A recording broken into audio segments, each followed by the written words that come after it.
আসসালামু আলাইকুম গাইস, আশা করি সবাই ভালো আছেন।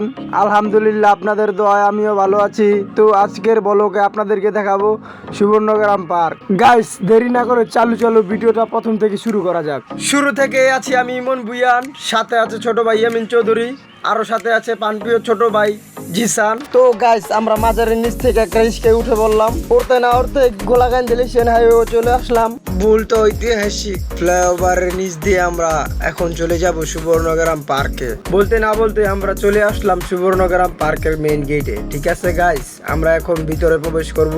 লেটস গো, তাহলে চলুন আমরা এখন টিকিট কাউন্টার থেকে টিকিট কাটবো। তো আপনারা আমাদের পাশে থাকবেন, সাথে থাকবেন, পুরো ভিডিওটা দেখবেন। তো ছোট ভাই ইয়ামিন আর জিসান ওরা দুই ভাই বাড়াবাড়ি করে 3টা টিকিট নিল। তো আপনারা দেখতেই পারছেন, টিকিট নিতে না নিতে আমরা ভিতরে প্রবেশ করে ফেললাম।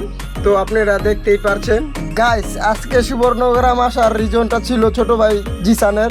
তো ছোট ভাই সকাল থেকেই প্যারা দিতেছে যে ভাই আসো ছবি তুলে দিবা।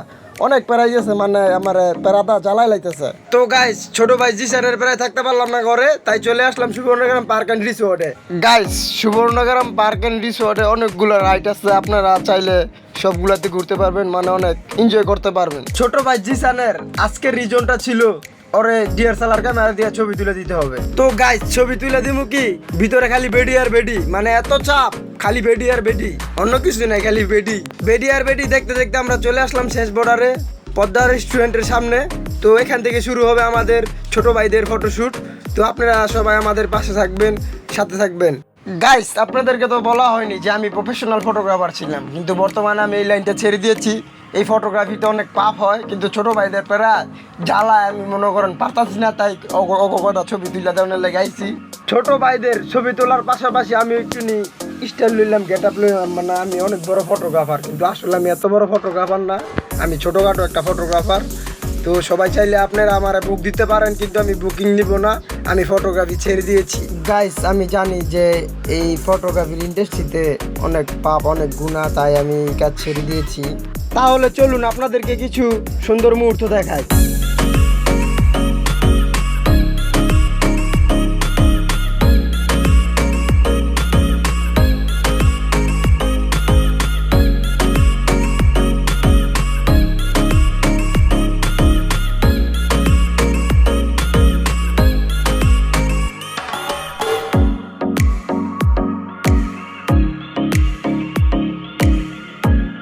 তো গাইস, ভিডিওটা কেমন লেগেছে আপনারা জানাবেন, পারলে লাইক কমেন্ট শেয়ার দিবেন, আর না পারলে নাই।